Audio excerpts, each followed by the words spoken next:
All right. Welcome to this session. Thank you so much for joining through.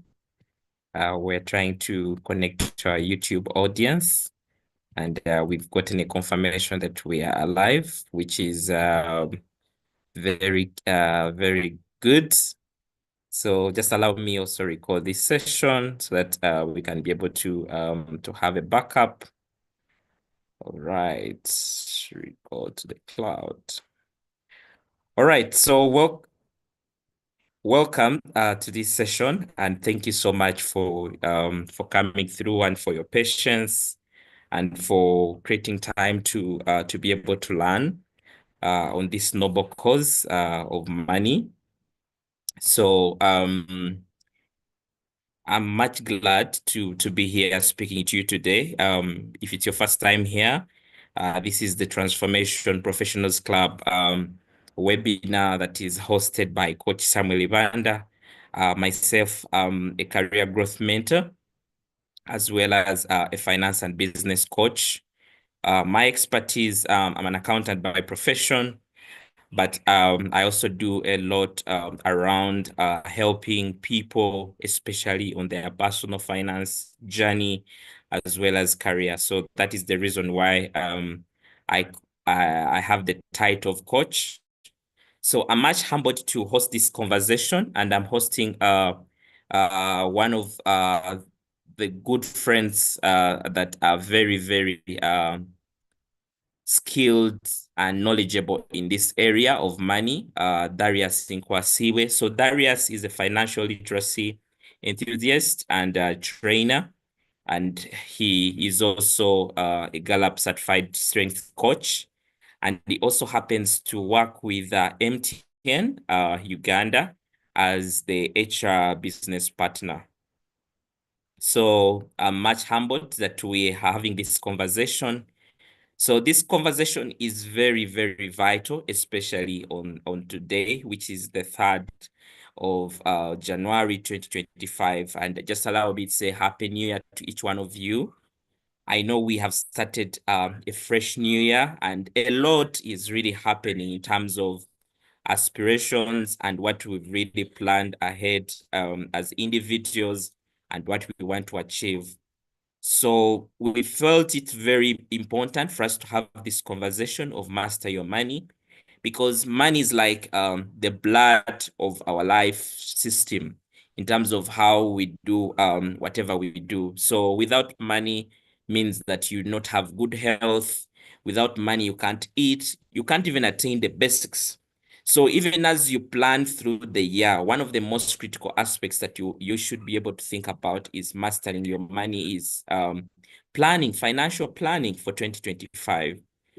There are quite a number of ambitions that you want to achieve at the end of the year, but all this will require money. So you want to see, how does that my money look like, and what exactly can I really do to be able to attain the goals that I have? So that is very important. So right now we felt that having this conversation, you already have your resolutions, you already have your ambitions, you already have your New Year goals. And now we want to bring in the aspect of money. What exactly can you do around your money? And here we're speaking about your personal financial planning. And I know we have quite some people who are working in organizations, and organizations do a lot of planning. They invest a lot of time. But as individuals, we don't want to get into this year to the end of it blindly. We want to understand, how does our year look like in terms of money. And with this, I want us to cascade it down to understand, how much money do I need? And it gets back to, what are some of the things that I'm going to do? What are some of the activities? Some of you accountants know what we call the activity-based budgeting. So you have a number of activities. You want to go for a trip in a certain country or in a certain location. You want to either purchase certain assets as an individual this year. You want to plan for education of, let's say, your children. Yourself, you want to enroll back to school, whether for an MBA or a postgraduate or a professional course. Yourself, basically there are certain things that you really want to do. So we start with the activities. What exactly do you want to achieve as someone? What exactly have you planned ahead that you really want to be able to achieve at the end of the year? So once that is in place, you then now get down to aspects of understanding and saying, okay, this is what exactly I need to do. Now, you get what is your resource envelope. If you want to do ABC, does your resource envelope look like? One of the things I usually tell people is that you may have a lot of expectations, but if you're not able to look at your resource envelope, means either you're on a wish list or you're going to get yourself in circumstances where you're over planning more than what you actually have. So after you have understood what exactly you want to do through your resolutions, whatever you do, sitting down to see, this is what I want to do. I want to enroll for ABCD. I want to join the Transformational Professionals Club. I want to do ABCD. This is now my resource envelope. And as somebody who is, let's say, employed, you already know that your salary forms a big part of your resource envelope. So you know how much you're earning, maybe based on your last contract or salary increment that came through. You also know what can come in terms of, let's say, random money, in terms of maybe bonuses that might come. Or if your job is commission based, you have a picture. And this picture of that resource envelope, is it sometimes also informed by how your previous year has gone? Even when it comes to your expenses and activities, there are certain things that have happened in the previous year and they are part of your lifestyle.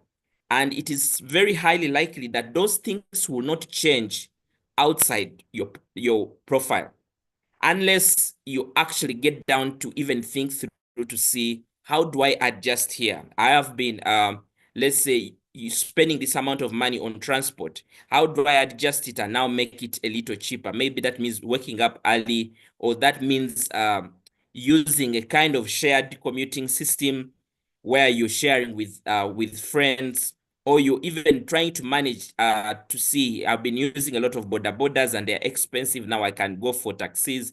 Or if I have a vehicle that is over, let's say 4,000 cc, now I may need to think through and see if I need to get a vehicle that consumes less. So your expense management comes in handy.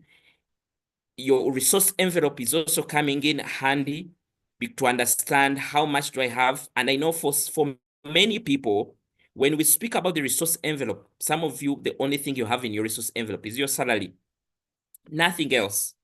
And what is painful is that you have quite a lot of ambitions that even when you compare them with your salary, the only thing you think about is like, I pray God provides a job, a better job for me. Why? Because that is what holds. Now, for some of you who are lucky, or who have been able to go intentional, you already have maybe alternative sources of income. And this could either be passive income, where you're getting yourself involved in terms of activities that bring in some money, or you actually have okay, that is active income, or you have passive income where you have already built certain income streams that bring money. Basically, you're using your money to create more money. Yeah, this could be either rentals that you've put up. This could be either maybe you're an author, you wrote a book, so you keep on selling these copies, or you run maybe some YouTube channel that gives you some amount of money, or basically you have some royalties, you have an intellectual property where people pay you amount of money. So there are quite a number of things that you might be looking at. It could be even as simple as having maybe a unit trust where you have your money and you're getting some interest, which is in terms of income, however small it might be, but you know that your resource envelope does not have only one single item. Because at the end of the day, we've had this quote where they say, do not put all your eggs in a single basket. So one of the things that, and we want, for me, if there's one thing that I want you to take away, even as we get into deep into this session, is to understand that, okay, how do I make sure that I mirror what is in my resource envelope with my aspirations? for me to understand, okay, that I really want to travel this year to another country in terms of, let's say, go for a holiday. But in reality, when I get down to my numbers and I see also my ambitions, I think I can postpone this trip to the next year. Or if you say so and you say, okay, I may have a low resource envelope, but actually I have time on myself that I can actually sit down and I can actually create more money with my skills that is in addition to my salary. And it means that I will actually not have to borrow to finance that aspiration. I will be able to make that money from what I'm able to do. So you see that even as you do this reflection, it is giving you certain level of guidance in regards to what should you be doing right now. And then you're also not confining yourself to only the limitation you have. One of the challenges that I've faced myself, I'm also employed just like you. One of the challenges that I face as an employee is our salaries are capped. They cannot grow to the level at which our needs and aspirations grow. And for me, if you have followed me for quite a while, one of my key aspects or my key mantra is do not depend on salary alone. Create something that is going to be able to put you to a level where you are in charge of your financial journey. You're financially independent. I think you've heard about that statement, financially independent, because if you're not getting to that level of financial independence, means that you're one paycheck away from poverty. Some of you are renting, and if tomorrow your employer did not pay you a monthly salary, how long can you go? If you lost that job tomorrow, God forbid, how long can you go sustaining yourself in that rented apartment and with that family, with your kids going to the schools that they are going to? How can you sustain yourself? So this financial planning is not even just for 2025, but it's also cascading into building a financial muscle for yourself to understand that I need to get to a point in time where I'm in charge. Either I get an increment at my workplace, either I get a new job, either whatever happens, I'm in charge. I have built options. Friends, there's nothing that is as more important as having options. Meaning that even when you're in a dreading job where you feel, I need to get off this job, you have an option to say, okay, I have this business that I'm running, and I believe that if I give it more time, if I've been running it as a side business and it is giving me this amount of money, if I now go and just run it as I look for a better job, that is all. Now, such a person will have an option. They will be in a position where they can take. So, as a transformed professional, you can't be in a position where somebody just switches on and off. You see, even when you're in a position where you are you're not financially independent, you get yourself where you are at the mercy of your employer. They can even wake up a day and say, we cannot pay full salary, so we shall pay you a half. So it means that you have to reduce on the way you live. Of course, COVID showed us, I know we keep on repeating this, and sometimes even when you speak about COVID, you're like, those are COVID times. But even when we got the COVID times, we did not know that we actually would get to such COVID times. But here we are now post-COVID, so we're also saying that anything can happen. For my friends who are in Uganda, you will understand that this year is an election period. And as we get into 2026, if businesses are right now, they are prioritizing to think through to see how much can we invest, what exactly can we do between this period, because there is uncertainty. Any environment that has a political change, there's change in power, or there is an election, you can't predict. We've seen in Kenya, we've seen what has happened in the past days, and history repeats itself. We've seen what happens here. As somebody who is employed, you don't want to keep yourself blind on some of these things. The same thing also happens there's a lot that is happening, especially in different industries. Some of you that follow the news, you might have seen things like NGOs, over 8,000 NGOs closing in Uganda. If you're working in that area, you don't want to be comfortable because anything can happen. Anything you can wake up and you don't have a job. You can wake up and that salary is actually reduced. I happen to work for two organizations that have closed business in Uganda.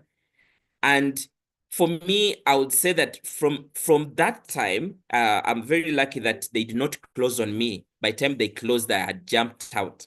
You see, as an employee, you also get to a level where you now, because your mind is set to be independent, you're able to read signals. You're basically getting yourself out of that comfort zone to just think that, okay, things will always work out to your good. But you're getting to a level where you know that, okay, I need to get to a level where I can even spot and say, this is happening. One of my employers who left the country, I had to leave their organization at a lower pay, take on a job at a lower pay. Why? Because I looked at the risk that I was in and I looked at the opportunity that was ahead of me and I had to take the jump. So that is what happens when you're a transformation a professional. And that time, one of the things that helped me even make that jump easier is because I had a line of streams of other incomes that would be able to sustain me and even cover up that pay difference that was actually happening. And when I left, it took over about, I think it should have been about maybe 6 months, and the organization closed. And I was like, what? Thank God I actually had jumped out. So there's a lot of turmoil that really happens. And I know even for people who are in business, everything is not straight. And that's why we need to make sure that we have some level. You know, when you plan, let's say you're traveling to a given area and you have some level of planning. I'll set off this time, I'll have a stop over here. Even when you find jam along the road, that journey is different compared to when you just jump onto the road, or you have not planned anything. You get something that distracts you, you have a stopover, and you get yourself that if you want to get to a given location at a given point in time, you get yourself in circumstances where you cannot actually reach to what you should be doing. So as we have this conversation, I want you to get into your mind, to open your mind, to go beyond the limitations, to think through what are some of those things that I can do as an individual this year? How can I change my life? Because at the end of the day, you have children, you have ambitions. You do not just want to live the same way you've lived. I know there is a saying that it is madness to expect different results with the same way of doing things. I know we have jumped to a new calendar time and your mind is like, it's happy new year. We are still in the excitement. But what next? What are you doing differently? Right now, you should have set up, let's say, to say, I'm going to save with a unit trust. I need to be looking for that person who is going to help me sign me up. I'm going to their offices so that I have this unit trust and I want to automate my savings such that this money is deducted. Once I receive it like this, it goes to the account directly.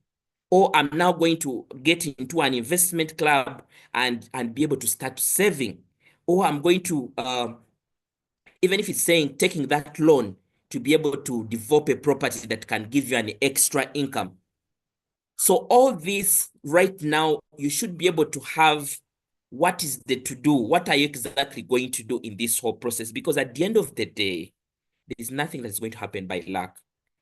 Everything is going to happen because you have planned it, because you are doing exactly what you should be doing, because you have taken the extra step. Okay. One of the things that we are going to do under the Transformation Professionals Club for the principal members is around how do you create an alternative source of income? If you're a member of the Transformation Professionals Club, you should not be depending on one source of income. Even the Bible, to those that are Christians, I don't know what the Quran may say, indicates that you should have at least a minimum, I think about 7 to 8 income streams. Even if something is bring a small amount of money, I'll tell you that there are certain sources of incomes that I may have that only meet my fuel or meet my telecommunication costs.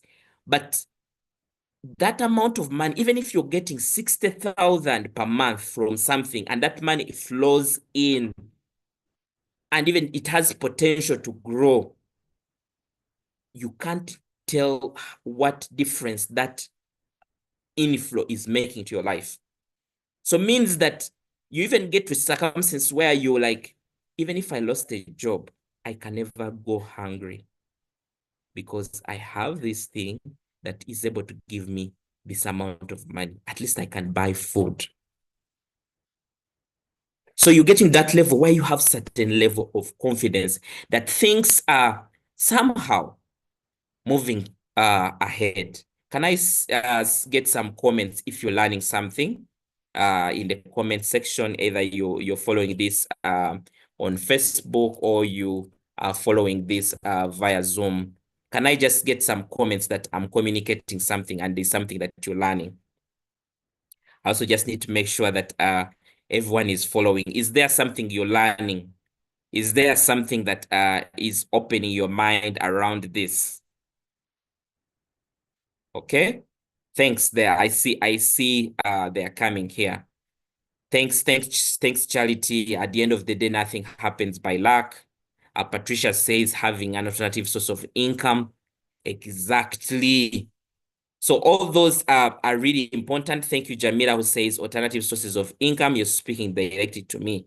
Today, I want you, because I don't want to sugarcoat anything. I want us to make sure that we are moving on the right course. When you are a transformed professional, means that not even the storm could even affect you. You're here trying to say that we are getting into this season. How can I make money from this season? What opportunities can I leverage on as somebody who is employed in this season to be able not to just go through the season and say, people made a lot of money during elections. But I'm doing something to make sure that I'm creating more money. I'm safeguarding myself, okay? To know that everything is within control.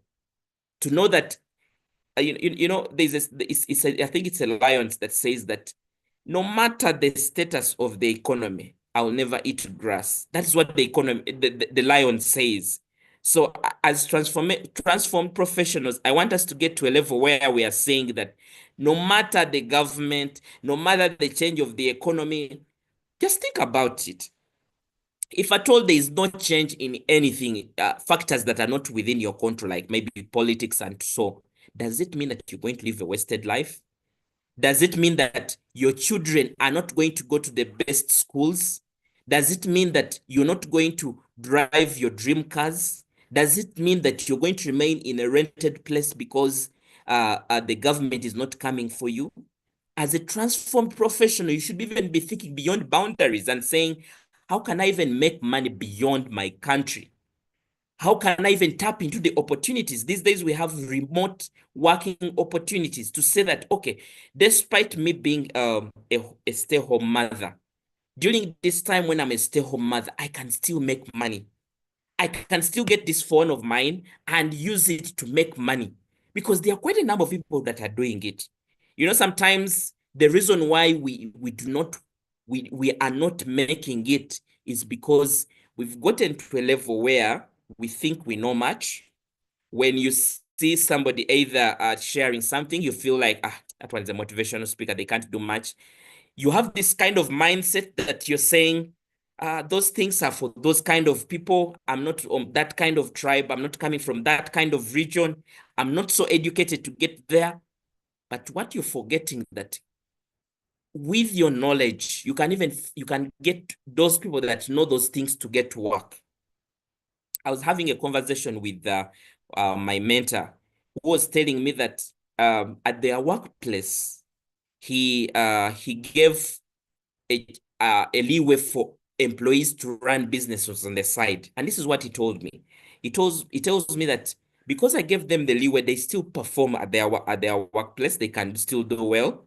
And he tells me that one of the employees has more employees for their sign business than the employees of the organization where she's working. So you can see that you can even grow your business while you actually employed. And it gets to a level where it is even employing more people than where you actually are working.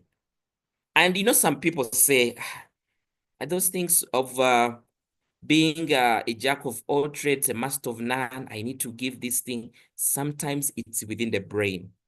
This year, I was awarded an exceptional performer award at my workplace, and I was also able to get a promotion as to become a manager for the international development at KPMG. But I'll tell you, and I know some of you have followed me for quite a while. When you look at the activity that I do, especially on LinkedIn and even the content that I produce across all social media platforms, you may even ask yourselves, how does this guy get time to do all these things? How is he even able to convince his employer that he can still show up as somebody who is like doing his things, but he's still performing to a level where the employer can actually award him and they can even promote him? This is because there's something that I learned that I need you to learn too. I take my employer to be one of my customers, to be one of my clients. And I've even gotten to a level where sometimes I look at my employer as a side as a side income project, because I'm looking at myself as the main kind of system. So my employer is just an arm that gives me money, but I'm trying to create all these arms to be able to know that, okay, no matter what, no matter the economy, whatever it is, I need to be able to earn as much as I earn. My children need to go to the good schools. I need to be able to live in spaces that I'm comfortable to. I need to go to countries I need to go to. I want to get to a level where my employer does not control my life. I can choose to walk out. I can choose to do what I want. That is what a transformed professional does. Even when my employer needs me, I can choose. I can even negotiate with them and say, instead of me being a full-time, I want to be a consultant. Now I want only 2 days in a month so I can come through and work as well as be able to do whatever I can. And I know some of you have heard it that you cannot get rich with just salary. You need to be able to create these incomes. So you need to get that salary and use it as a seed. Sometimes it is just like a farmer who has gotten a harvest and has that harvest, and for them, that is all about that harvest. Forgetting that part of what they have gotten as the harvest is the seed that is needs to be planted. There's need for effort, watering, and so on to be able to nurture that seed into another tree of fruits that can help them. Friends, we are not we are not growing younger. I was talking to our guest speaker here, whom I'm going to invite shortly, who I was telling that when we look at our age right now, we have very limited active years of our working. And if we are not intentional about our lives for the next 10 years, it means that we might dread in our retirement. We might be like those people who struggle to even get out of retirement because we can't dwell with work. Our system has been built in a way that even for some employers and for many of them, they want you for your mind to only be at work, that sometimes it's hard to even transition. Quite a number of people, even some people, go to commit suicide because they can't just dwell with the system of work. Their life is all about work. I'll tell you that when I got to a level where if they pay us the end of the month, I can even choose to not to take any money from my account for a full month and I would still survive. That is when I got to a level where I knew that, okay, I'm at least in charge. I'm to a certain level in charge as someone who is employed. Basically, knowing that your bank statement does not only have one credit. I know for many of us, that bank statement, when you look at it, it only has that one credit coming through. But understanding that I can have, because my expenses go every day, I can find ways of how to even earn every day, such that my expenses are matched up by my incomes. So I hope we can learn something today. But I'm so much humbled, and I have my speaker here who has also come through. Darius, could you just switch on your camera so that we can know that you're there and you're here. I want to appreciate everyone who has joined into this call. And I know that there's a lot to learn, there's a lot to share. And I want to appreciate all those that are members of the Transformation Professionals Club. So there are those that have already signed up for the Transformation Professionals Club. I think we in the WhatsApp group the last time I checked, I think we should we should be about I think about 19. I think there's some other people that will be cleared today, so we'll be added to that WhatsApp group. One of the things that we are going to do is we are going to get down into depth to some of these things. I do not want to really give you a lot of energy and excitement. I want us to get down to the hands-on, such that I know that my members, we sit down with you, we see what can you do? What is that unique skill that you have? What is that experience that you have that you can earn from? What is that passion that you have that we can transform? What time is available on you that we can be able to use? And then I'm also able to share with you some of my journey, how I've been able to craft a life that is not just about my job, but a life that is just about my creating that kind of financial independent mind. And then having also some great mentors that are going to also be able to help you to know that we're in the era of technology. You do not need to be in a place to be able to make business. Right now, we are having this call. My friend Darius is certain kilometers away. I'm certain kilometers away. All of you at different distances. And if this was, let's say, a paid training, this would be income that is actually coming through. Because at the end of the day, we are living on technology. Everything is within your room. These days, if you ever closed me in a room and gave me a certain kind of, let's say, you gave me data, you gave me my phone, you gave me a laptop, I don't think I would fail to find something to eat. So I think that is something that we are going to be able to do within the Transformations Club, and we'll be able to share even much more what is ahead. But allow me just welcome Darius. Darius, you're most welcome to this session. Your microphone is on mute, but I'm so much glad to have you here for the session. I see you're putting on an African attire, just like I'm putting on. So I don't know if this is just a coincidence, but I know that we are Africans, and yeah, there's a lot that happens when it comes to how we think about things. So thank you so much for coming through, Darius Nkwasiwe. For some of you who are part of the personal finance mastery group, might be very familiar with Darius.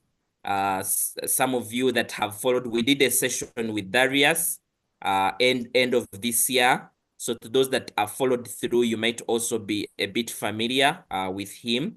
But if you're joining through for the first time, I just want to mention a few things about Darius Nkwasiwe, who is joining me to this conversation. So Darius Nkwasiwe, as earlier said, he's a financial literacy enthusiast, as well as a Gallup certified strengths coach. He is also a Toastmaster. Toastmaster as well as a Rotaract. So he does quite a number of things, and I think Darius is one of the definitions of a transformed professional who is not just about their job, but he's looking at the life holistically, a life of service, a life of growth, a life of continuous improvement, and a life of learning. So Darius is a manager, HR business partner at MTN, and is basically his day-to-day work is around offering exceptional HR management interventions. And previously worked with Imprint. I actually worked with Darius at Imprint, Uganda, and he has also worked in quite a number of different places.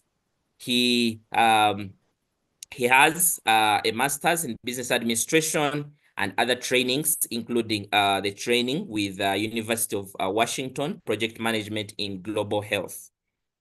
Quite a number of things that Darius has done. He's also a Gallup certified strength coach. So for me, I'm just glad that Darius is one of us at the Transformation Professionals Club, helping us also as a mentor and somebody who comes in handy. So Darius, you're most welcome. I don't know, Darius, is there anything I've left out in that introduction that you just want to tell the people? I know you run BCG and you run quite a number of things, but you could just tell the audience what I might have left out. Thank you, Samuel. I'm very excited to be joining you this evening. Apologies that I came in slightly late, but I'm hopeful that we shall have a fruitful discussion. You've pretty much discussed everything about me. Maybe one thing that I would like to emphasize is that I'm very passionate about service, and I've served in an organization called Rotaract, Rotary, for a number of years. I'm sure the rest about me, maybe we can discuss, maybe in some of the examples, some of the things that I do will come through and we'll be able to discuss them. But right now, I wouldn't want to waste a lot of time on introductions. What you've done is justice enough. I leave you to guide the flow of this session. Thank you.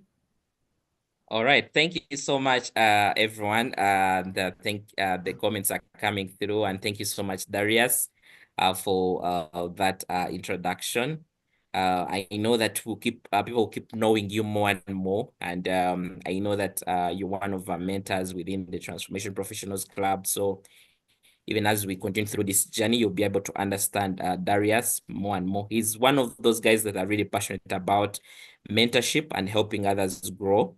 And his growth, he's seen. You know, one of the things that we are doing in the Transformation Professionals Club is making sure that we have the best.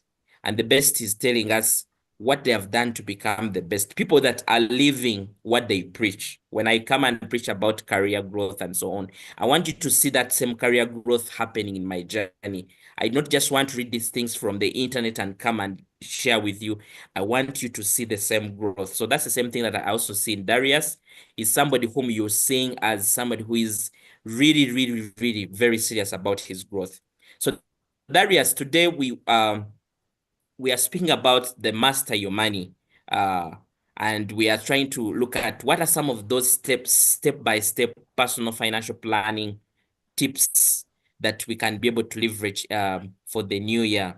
And here I would just want to just give you an opportunity to just share your thoughts around what does mastering your money look like for you, and what does personal financial planning as well look for you, and why should somebody really think about financial planning, especially for this time that we are starting the new year? All right. Thank you very much, Samuel, for once again for the opportunity to discuss financial planning, especially as we start the year 2025. There's a lot that we will be discussing. But for me, when you talk about mastering your money, it all goes back to knowing where you want to be in terms of your financial journey, being in charge of how much you earn, being in charge of how much you invest, being in charge of how your money flows. You would have mastered your money. You're in charge of how it comes in, how you deal with the expenses and everything around it, how you grow it, and basically how it flows. So that is very, very key. So many of us leave our money to chance, our money management to chance. That I go through the year without knowing. By the end, by the 31st of December 2025, how much should I have earned? How much should I have saved? How much should I have invested? We leave it to chance. We go through month by month. In your introductory remarks, you are talking about people waiting for their employers to decide for them. A person who has mastered their money will not wait for just that. They will know that this is the contribution that my employer is having towards my financial journey. This is what I, as an individual, I am having. So, in essence, someone who has mastered their money, they will know how much they want to earn and how they are going to earn that. They will know how much they will want to save and how much they're actually saving. They will know how they are seeking to grow their money or investing it. What are the different vehicles they're going to utilize to be able to grow their money or invest it? They'll understand what are the risks that could be associated with their money and how will they deal with it. And then they will know what are the future plans for their money and how they'll be able to deal with it. So to achieve this, it is very important for you to consider what we call financial planning. That as the year is starting, do you take some time to reflect on some of these aspects that I've talked about? Your financial journey for the year. Or you're the kind of person that is going to say that, me, I'll live a day as it comes. I'll live a week as it comes. As long as the month passes by and days pass by and I'm still surviving, I'm okay. So financial planning means that you take a step back to reflect and say that this is how my journey has been to date. This is how, or this is where I want it to be. So what will I do between Jan 1st and December 31st to see that I am where I want to be? Or at least I'm contributing to where I want to be as a person. That's what I look at as financial planning. So there's a lot that is involved, like I said. So you decide how much money is coming in, how do you manage it, then how do you grow it so that your future plans are dealt with. So you find that along the way, things to do with budgeting, expense management, insurance, school fees for your people, housing, all those things are catered for. I guess we'll break them down even as we go further. Thank you, Samuel. All right.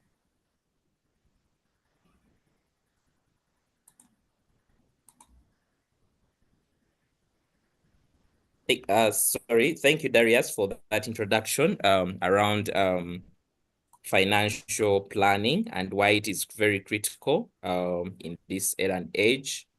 And like you said, we are not letting, because they say, I think it is John Maxwell who says that a budget is giving your money direction instead of wondering where it actually went. And I know when we speak about financial planning, eh, budgeting comes in very key, because even in organizations, when we are doing financial planning, basically, the key, whatever we're looking at here is what is the budget? And we are looking at what is the income and what are the expenses that we have. So that is something that I like that came through when you were sharing with us. So I just want us to get into the depth of this. And as I know that you are employed and you are also somebody who is very intentional about your planning. So what are some of those?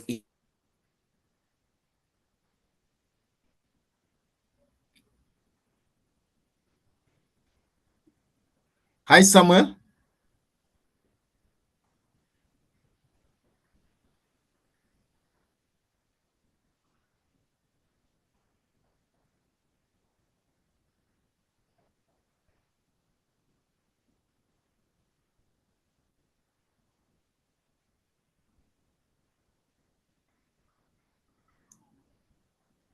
Someone confirm, is it just me or we've lost Samuel?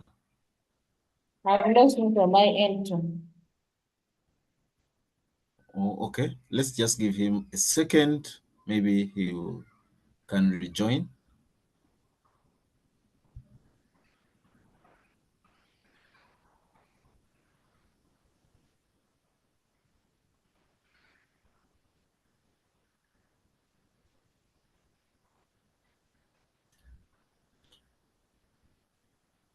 All right. I think we've lost Samuel. So I will. So as Samuel comes, okay, he's back. I can see he's back. Samuel, sorry, I lost. I didn't get the question that you were asking. Could you please come again? You're on mute. All right. If you speak, yes.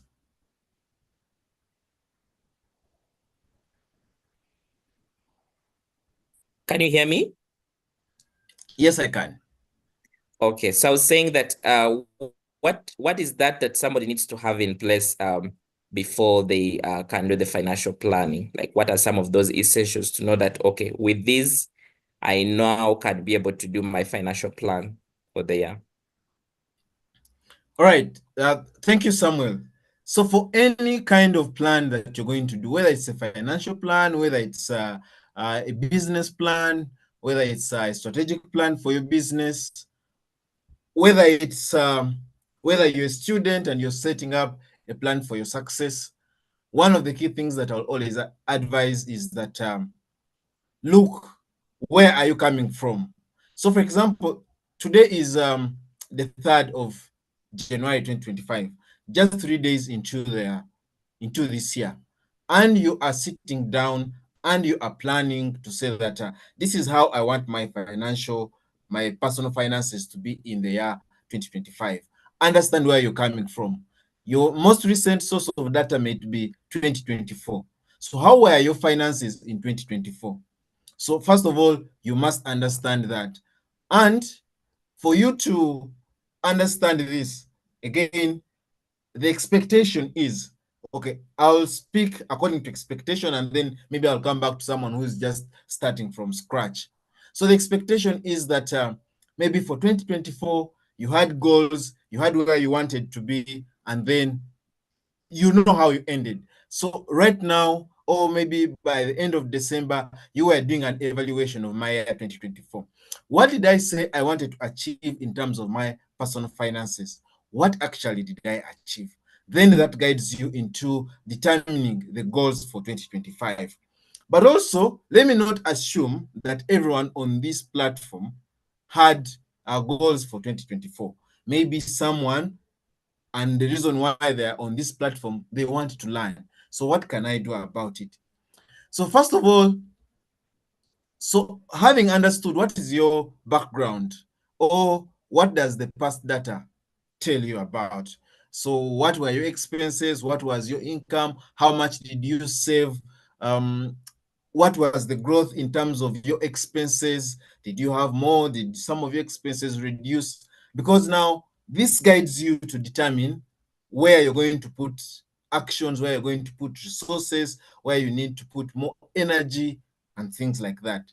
So I'll assume that maybe someone on this platform did not have an evaluation of 2024 and they're starting from scratch. They're saying, because I've been part of the Transformational Professionals Club, TPC, I now want to get smarter with my money. I want to master my money. So what are you going to do? First of all, you need to sit down and ask yourself, where do I need to be by the end of 2025, which is the period in question that we are planning for? Where do I want to be? December 31st, 2025, when I'll be sitting down and reflecting, how much money do I need to have earned? How much should I have saved? How much should I have invested? How much money should have gone to my emergency fund? And how long can my emergency fund sustain me after that period? What are my expenses? How am I catering for my family if I have one? If I would like to, if I'm already actively, like I would advise, planning for my retirement, how much of my resources have gone towards my retirement account. So first of all, you need to sit down and reflect as a person and say that, so for all these aspects of my finances, this is where I want to be. And sometimes what guides you is your ambitions as a person. Like I said, you already know yourself, you know what you want to achieve, and you have your aspirations. Once you've done that, the next thing is that you need now to set clear and smart financial goals. So it is not enough to say that I want to save more, I want to invest more, I want to build an emergency fund. Now you need to go ahead and set clear and smart financial goals. And SMART is an acronym for specific, measurable, attainable, realistic or relevant, and as well as time bound. So you will go to each of the aspects of your personal finances. Usually, I will advise as a person from where I sit, start by looking at your income. So that as Darius, and these are hypothetical figures that I'm utilizing. As Darius, I currently earn 1 million per month. So if I'm earning 1 million per month, it means that by the end of the year, I'll have earned 12 million. And that is from my direct sources of income. But is that where I want my income to be? Maybe no. That is just one source of income, and we're being advised to diversify. Then that's where you now say that realistically, how can I grow it? Then maybe you'll say, by December 31st, 2025, or by the end of 2025, I would like to have grown my income by 30%, 40%, depending on your circumstances. Then that is what is then going to guide you. And then ask yourself, so if I want to grow my finances by 40%, what does it take? What actions are required of me? What side gigs can I take on? Side hustles? Can I ask for a raise from my employer? How possible is it? Is there an opportunity for bonuses? Can I start a business? Can I encourage my household to also start up something that will contribute to our income? So that is on your income. So when to your savings, now you will say that, yes, I've said I want to grow my finances to maybe 15%, to 15 million, from 12 to 15 million. And I have set out the different parameters of the things that I am going to do to be able to grow this income. The next is now, how much of this do I want to save? So now that's where you now decide. So you could agree on an absolute figure and say, I want to save 2 million of this money. You could say that I want to save a percentage of whatever money I would have earned. Then you get to work and you ask yourself, so what are the different modes? What are the different ways of how I can be able to save? That's where aspects like the 52-week savings challenge can come in, because then it is going to help you to build the consistency. You know that you start small, but you also align it with your sources of income. Maybe are you going to put some money towards a unit trust? Are you going to put some money towards a savings group? Are you going to put some money towards your bank account? You decide. All this is part of your financial planning. Then the other part that you want to look out is your expenses. You now decide and say that, yes, this is how I would like my finances to be by the end of 2025. But as we all know that expense management is a very big portion of our financial life. As a human being, probably you'll find that you will have housing or accommodation taking a big chunk of your finances, school fees if you have children or if you're studying yourself, medical expenses if you're not covered by your employer, or even if you're covered by your employer, what are those things that are not covered that you may need to cover yourself? There's something called black tax. Do you have black tax that you need to deal with? What percentage of your income will be going towards that? What percentage of your income is going to go towards giving, to charity, to your church? If you're a strong believer and you believe in tithing, are you going to tithe? So you determine all these. So you list all your expenses, and then you allot them figures, and then you know. Of course, as you do that, then you'll go back, because sometimes maybe what you'll do, you'll first have a wish list. So these are the things that I would like to spend on for 2025. I would like to have this trip. I would like my children to be in this school. I would like to give this much. But then as you do that, then you retract and look back at your expenses and say that, yes, these are my expenses. But when I look at my income versus my savings goals versus my investment goals and targets, are they aligned? Then you can go back and start revising the figures accordingly. Of course, like I mentioned, the other thing is that now then, as you plan on saving, what we would encourage you is that now, how can you grow your money? Because remember, in 2026, or whichever time frame you've given yourself, you will want to grow your money. So you ask yourself now, what are the investment opportunities that I can take up to be able to grow my money? Is it investing in a business or starting up a business? Is it in government securities? Is it in financial instruments? Is it in stocks or shares?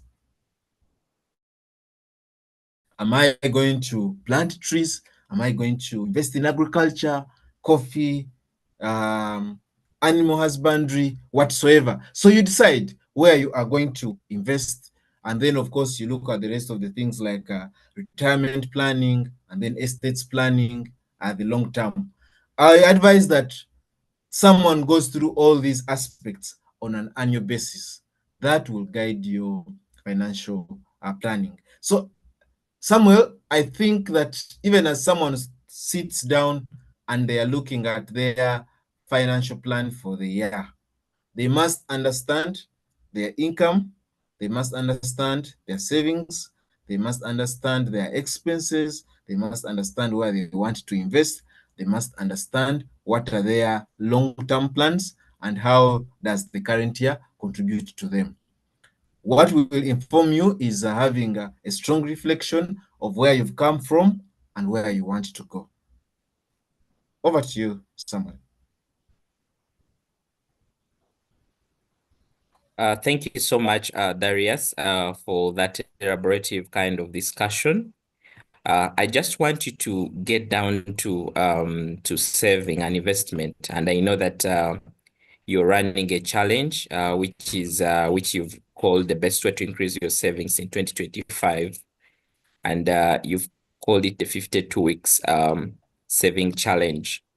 So I just want to I know saving is one of the hardest things which many people find hard, yet could be easy for some of people. And saving is also very critical to all the other financial aspects of any person. So I just want you to get down to for somebody who has struggled for saving, and I'll give you an example. We ended 2024, but somebody does not even have their salary worth on their bank account. And remember, they earn over 12 salaries through the year, but at the end of December 2024, they cannot even put their fingers to just a 1 month's salary for themselves. What are your thoughts about saving and investments, and what can we do differently this year when it comes to making sure that we are committed to our savings journey? All right. Thank you, Samuel. And that's a very pertinent question, because saving is going to be and will always be a strong pillar of our financial planning, especially if we are still growing in terms of our finances. So it is something that, and I can authoritatively mention that no one on this call has not heard about savings. many of us in our adult life, we've heard about the concept of saving, which is basically saying that putting money aside for a future purpose. And I would claim authoritatively so that many of us understand the importance, but when it comes to the execution of, we say that this year I would want to save more. So what am I, like the execution of saying that now actually let me save more is where the difference comes in between people who are successful with their personal finances and then those individuals that continue to struggle. So first of all, and okay, of course, I know savings can be a topic of itself and we can have like 2 hours. So I'll quickly share some information high level to trigger or pique the curiosity of the members on the platform. So first of all, saving is going to be effective for you if you know what you're saving for. So if you have a purpose, if you have a goal, so that your saving is guided. You're not saving money for the sake of it, but you're saving money so that it can do something for you in the future. And that's why you see that in its own definition, saving is putting money aside for a future use. So it's not just putting money aside. So when you simply put money aside, you are definitely going to struggle with your savings journey. But once you have a purpose, that will always guide you to say that I am saving because I would like to purchase a car by 2026. So every time you fail to save, you say that I am depriving myself of the opportunity to drive that car in 2025. If it is about purchasing land, you will say that it will always guide you to say that if I've committed to saving 1 million of my salary every month, and now I am not doing it, I am depriving myself of the opportunity to become a landowner or a landlord in the next year. If it is about your education or school fees, every time you fail to save, you say that I am depriving my children of an opportunity to have good education because we do not have enough finances because we've not saved. So first things first, before even you start putting money aside, I would advise you, determine why are you putting that money aside. What many of us struggle with is actually not starting the journey. Many of us are able to start the journey, but the consistency to continue doing that. I'm sure many people, when it is January, some people will buy piggy banks, will buy eggy banks. Some people will have a separate account set up aside. Then they will put in some money, probably January, but move through March and they will have stopped. So what usually causes that is that, so sometimes because the year is starting, we are excited and then we get over ambitious. Then you find someone is saying that this year I want to save 20 million and therefore I'm going to be putting aside 2 million every month. You ask them, how much do you earn? Maybe 4 million, maybe 5 million. How much are your expenses? They do not know. Maybe they have not sat down to really think through. Or they know, and it's 2 million. What else do you need to deal with? You have insurance, maybe you have investment, you have your long-term goals that you need to cater for. Have you done that? So what I would encourage anyone that is seeking to grow their savings discipline or savings culture is that ask yourself, how can I be consistent? How can I build a discipline that will help me to move forward? And that's where techniques like the 52-week savings challenge comes in, because the 52-week savings challenge looks at how can I use the entire year to save, having started small, manageable chunks of money that I can put aside every other week and then grow it over time so that by the end of the year, I have a reasonable amount of money that I have put aside. So what happens is that you could choose to start with as little as 1,000 shillings in the first week. In the second week, you grow it to 2,000. In the third week, you grow it to 3,000. In the fourth week, you grow it to 4,000. Now, it starts small, and many people, when they read such figures, they are like, how can this person be advising me to put aside just 1,000? But remember, we've said that what we want to build is the consistency and discipline that you need over time. So when you do that, you find that by the 50th week, you are saving 50,000 per week.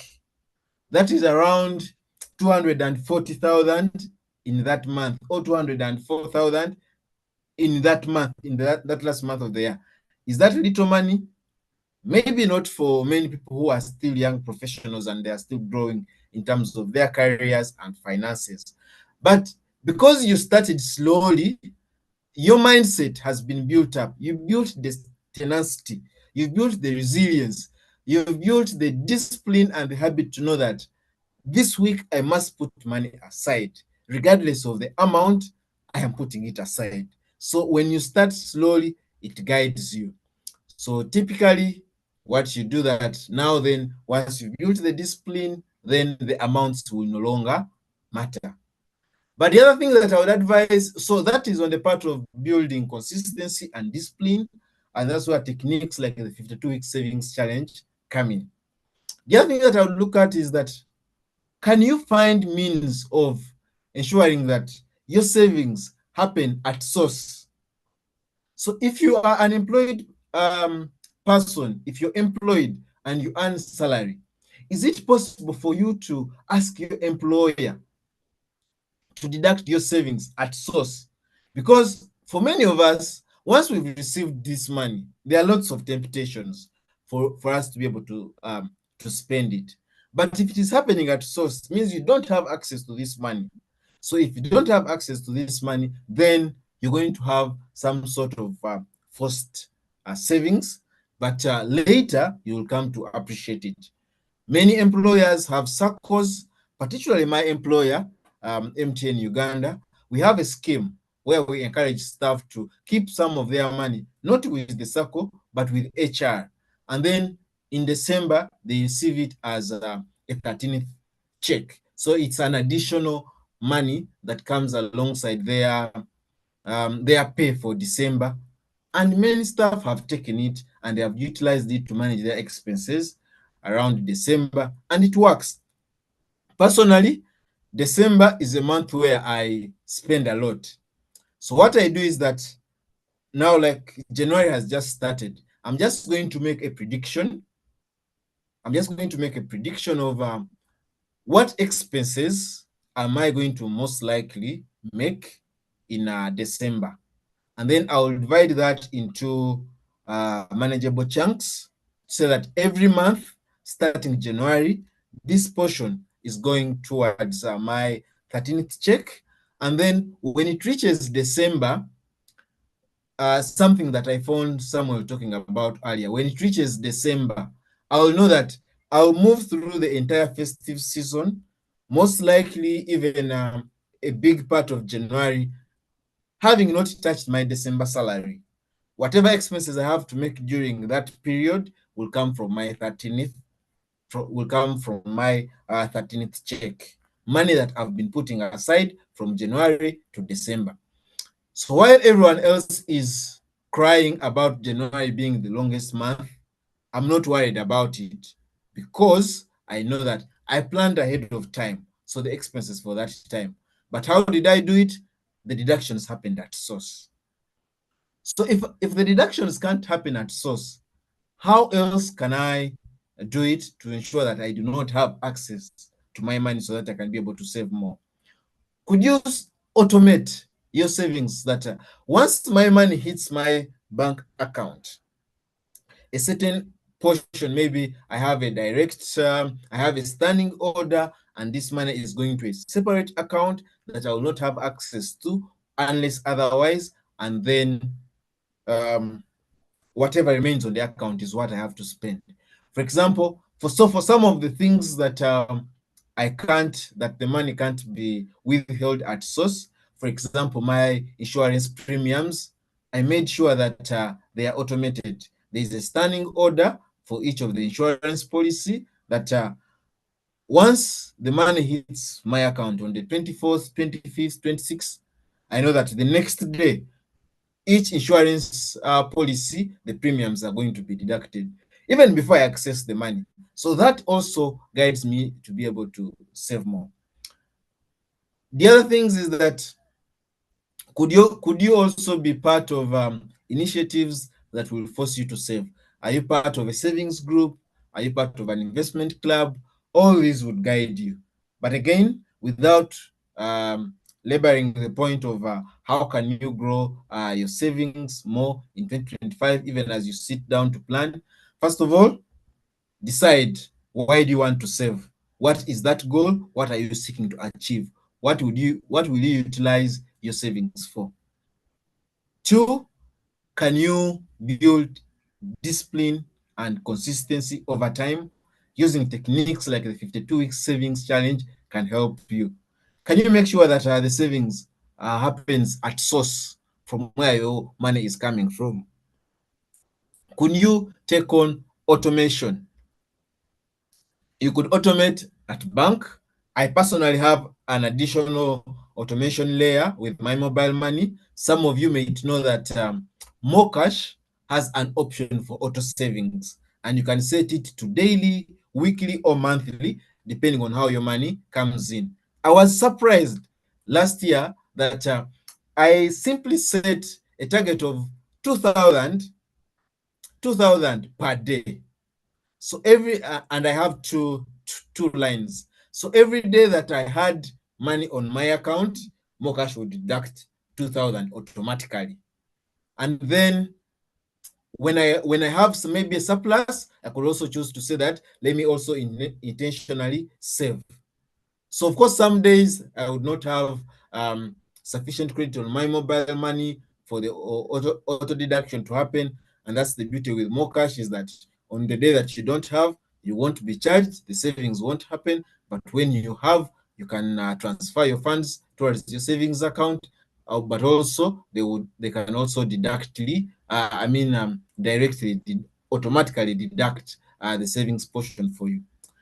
And the year ended, and I was looking at the finances. I had over 1.7 million shillings, money that was being deducted from my mobile money without me doing it intentionally. Okay, on some days I would add some money towards my Mocash, but many a times the deduction would happen without me feeling the pinch. I mean, it's just 2,000, that's 4,000 from the different accounts, but over 1.7 at the end of the year.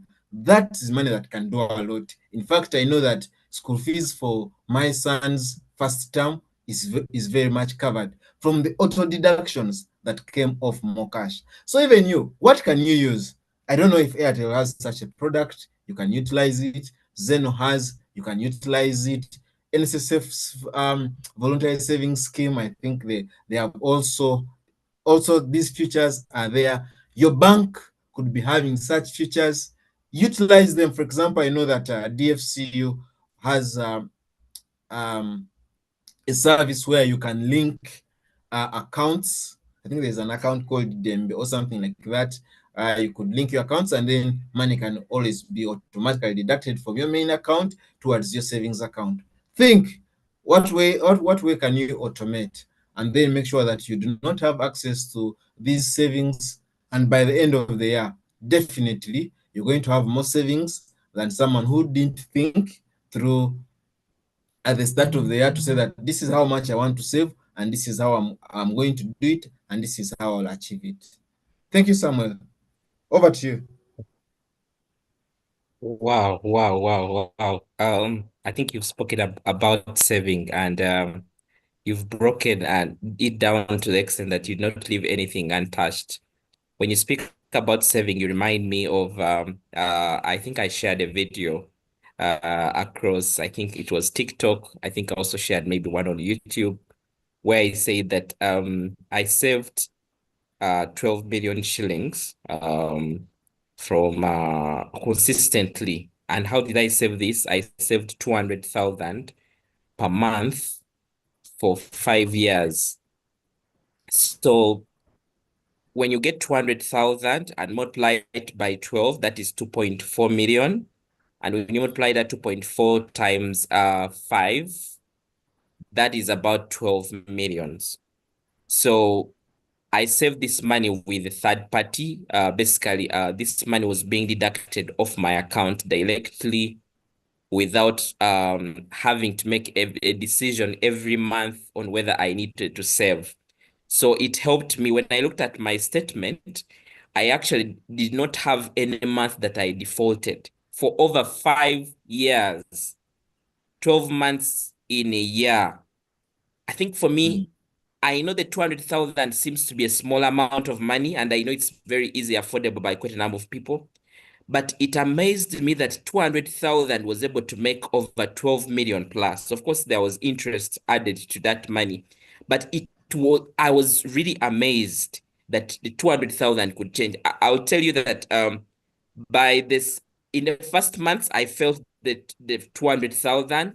By the time we got it to the end of the year, my mind was off the 200,000 because I knew this amount of money was already off my mind that I needed to take. Okay. And for me to be able to be open here, I actually signed up a life insurance policy for over 5 years.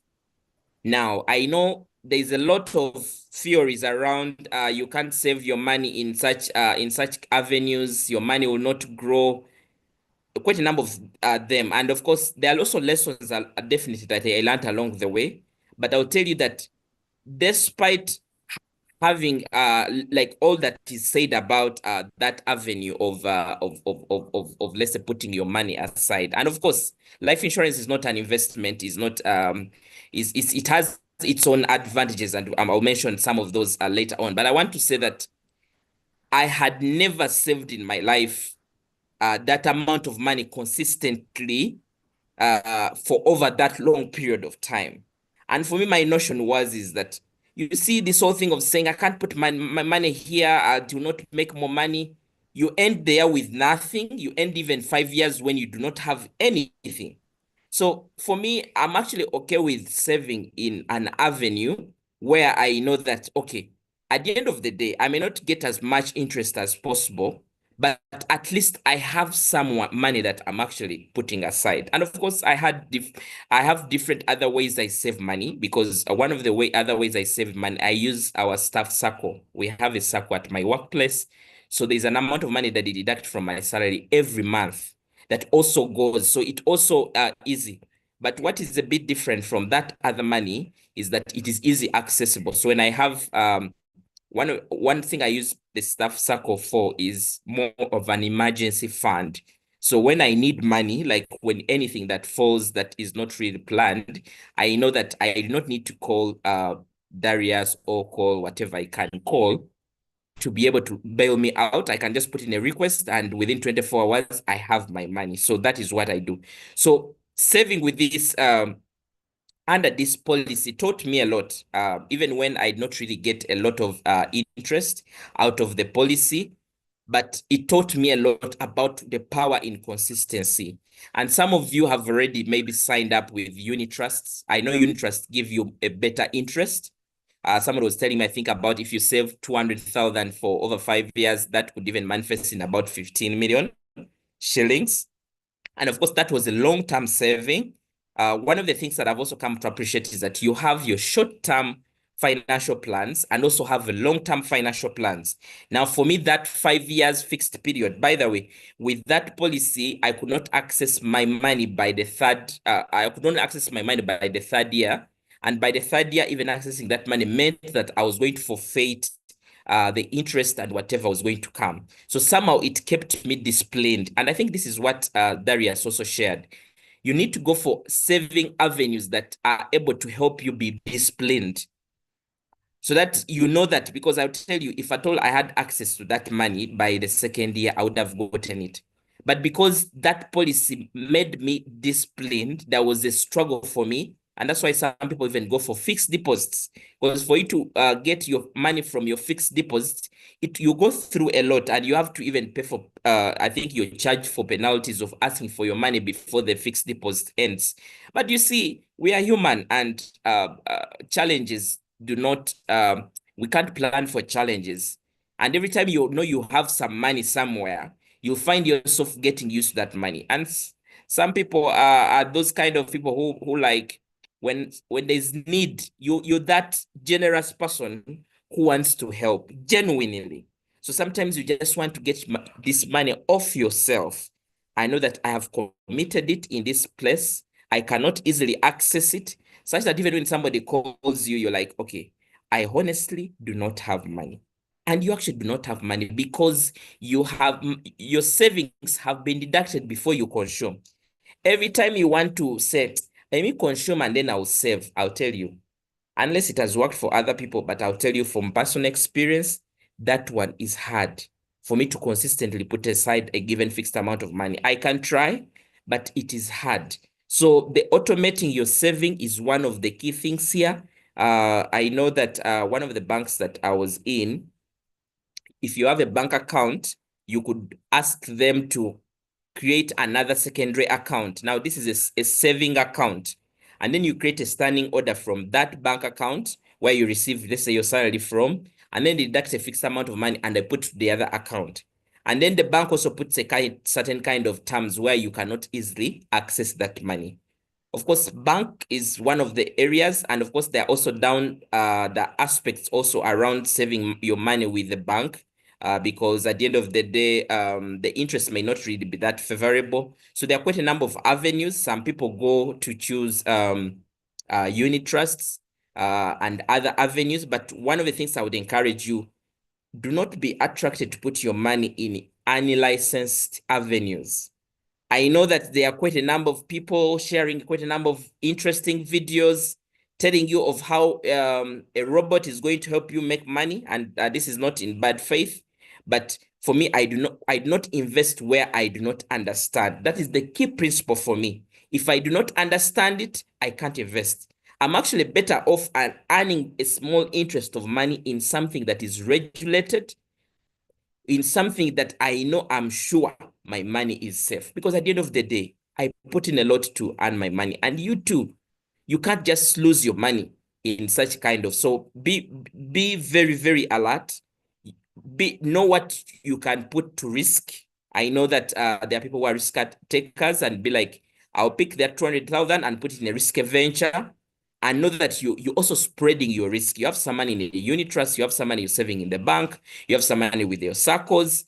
Find ways. For me, saving with a circle has been been helpful in a way that instead of, if I have a financial need that is beyond my cash flow at that point in time, instead of having to go to a bank to borrow, I can now leverage on the circles where I am to be able to get easier credit and at a lower interest and in a fast way to really earn it. So there are quite a number of things, and you see what works for me may not work for you, but you're able to pick ideas and see what is easy for you.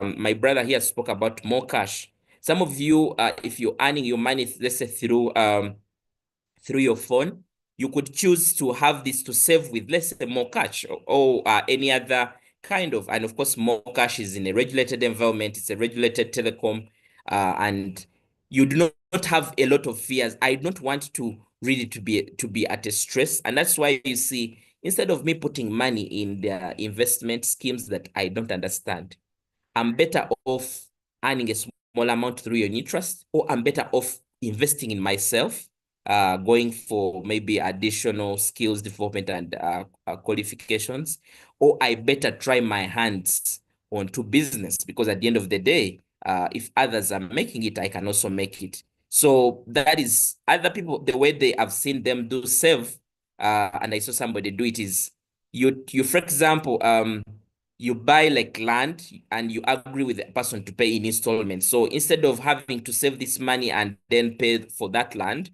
so you're basically you're negotiating on such kind of terms. So this money, as you get it, you pay it. So at the end of the year, you have somehow saved, but of course the savings have been drawn from the source.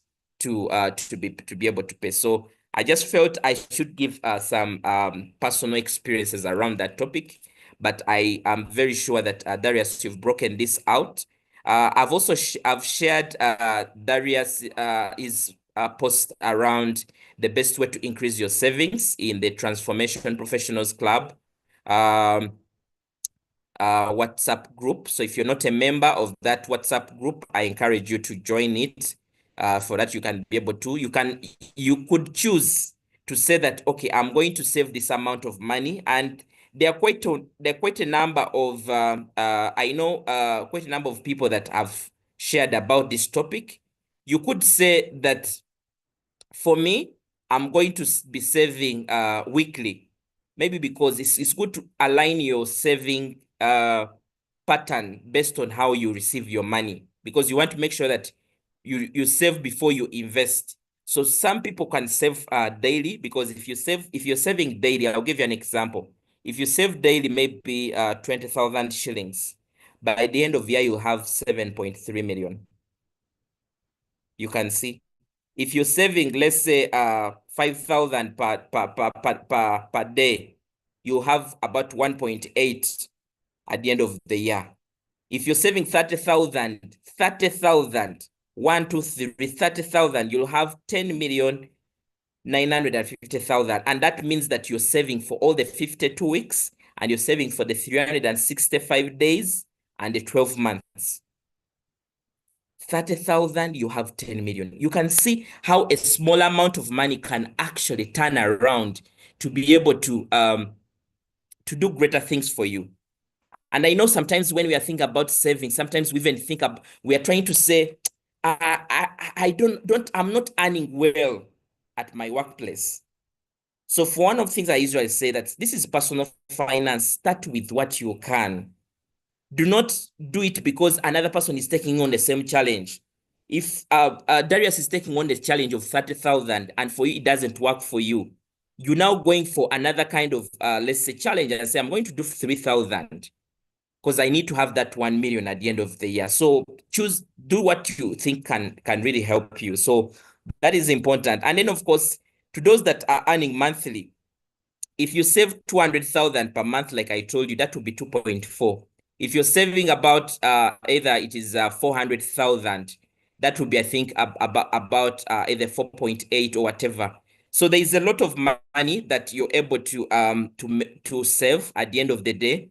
One of the key things, like Darius, I think, indicated, is do not just put that money idle, because we are in a country, a developing country, that is subject to inflation. So leverage on avenues that are able to help you be able to save. So on that same point, Darius, there is one question, and I want us to get into the question so that we're able to close this. There's one person who has sent through a message and says that they opened up an account with one of the service providers for unit trusts, effective to start saving effective January. And it says that, however, unexpectedly, they became unemployed. So do they need to adjust until they get other sources? Because their aim was to save a particular portion of their salary. Thank you, Samuel. That's a very good question, and it brings in the aspect of practicality, but also it brings in an aspect of flexibility. So many a times, yes, we do plan, and it is also a very good habit or a very good trait that when you're making your plans, you also plan for eventualities. So like she mentions, like he or she mentions, had planned to save a certain amount of money, but now they have become unemployed, and therefore they will not be able to save. First of all, I think it's going to be very key for you to come to terms with that reality, to say that while I was planning to save 500,000 every other month, just a figure, now my circumstances or my reality speak otherwise. Therefore, what can I adjust? So do you have any other source of income that you could capitalize on to save money towards your unit trust account. So it could be that maybe now the money is going to be less. If you had planned to save 500,000, maybe now you're going to do 100,000. You must adjust your plans and live up to that. But again, the next option, which of course is usually the best course, is now to ask yourself, yes, now I've lost this source of income. What other avenues can I utilize to be able to earn more? Of course, sometimes it is easier said than done to say that I've lost my source of income. Now I have to find another source of income. But you're the one who understands your own personal realities. You need to be asking yourself. So if my main source of income has been employment and now I no longer have employment, what else can I capitalize on to be able to earn so that my saving goal doesn't collapse? So that's why you could be asking yourself, from the skills that I've gained from the employment that I had, is there something I can monetize? Maybe you were an accountant and you were filing returns for your employer. Is it something that you can do for other businesses in the meantime as you look for a substantive job? Maybe you had become great at spreadsheets. Can you help other people to manage their spreadsheets so that you can be able to earn some of it?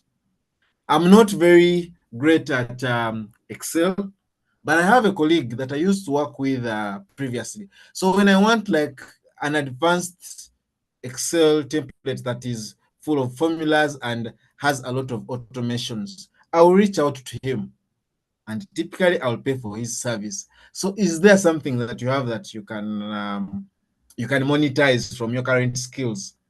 Is there something that you've been thinking about in terms of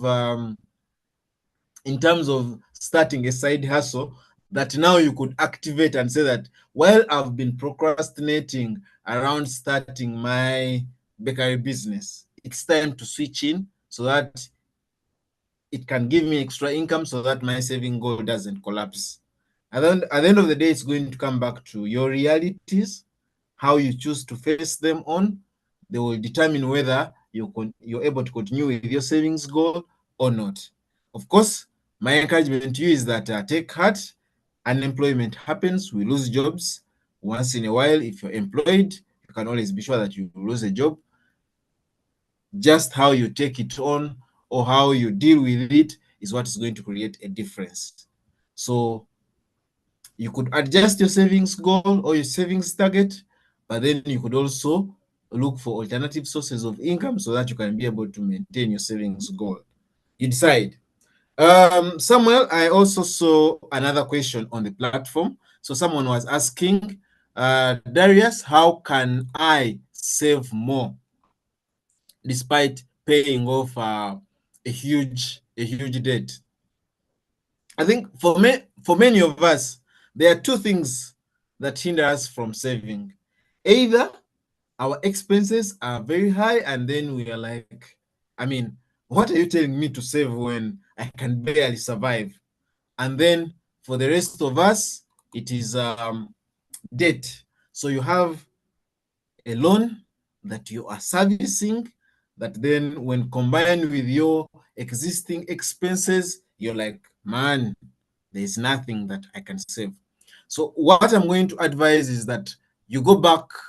Still, I will send you back to your realities. So first of all, you need to come to terms with that. I want to save more, but I have high debt that I'm dealing with. Now, I need to go back to the basics. Create a budget. That is going to be the first step, and say that, so this is how much money that is coming in. These are my expenses. Of my expenses, this is what servicing this loan takes. Then that is going to help to guide you to say that, where can I cut on my expenses to be able to save more? That is one aspect that you're going to do. But then the other thing I'll ask that, especially if you're someone that already has multiple debts, you prioritize and know that, so if I have these three different debts. Which one can I prioritize so that I pay it off fast so that it doesn't hinder me from saving? You could look for one that has high interest rates and then say that I'll pay off this that has high interest rate so that the money that comes or the money that I save from the high interest rate that I was going to be paying then goes towards my savings account. And then also you could look at, so sometimes you have debt, maybe it's a loan, but you have an option of maybe paying more so that your debt can reduce. Typically, when then your debt reduces, you're able to put more money towards savings. So you could ask yourself, can I pay more than the minimum that I've been offered so that I can clear the debt very fast? The other thing you could also consider is consolidating your debts and asking yourself, so I have 3 multiple loans. How can I make it one so that I know that I am paying for it at a particular time and therefore I do not have different outlets taking from my income basket. So once you consolidate, then it guides you, it helps you to keep focused on how you are paying off that loan. So that is also something that you could consider. That will guide you to know that I'm now focused. This is the only loan because I've consolidated all of them. Therefore, this is how I'm clearing it this way, and then the rest of the balance will go towards my savings. And then, of course, it is always going to be very important that once you realize that you have high debt, and then but you also want to save, you are going to cut back on your expenses. I already alluded to this when I was talking about creating a budget because it will guide you to cut on any unnecessary expenses. But then you're going to be more frugal and say that because I have high debt and yet I need to save, I'm going to cut on certain lifestyles to be able to do this. If it means that I'll not eat out, if it means I'll reduce on my shopping, if it means that I'll have to adjust the engine for the car I'm using, okay, that means like changing the car or changing the mode of transport, you are going to ask yourself, what do I need to survive so that I can be able to, yes, service the debt as well as continue my savings journey.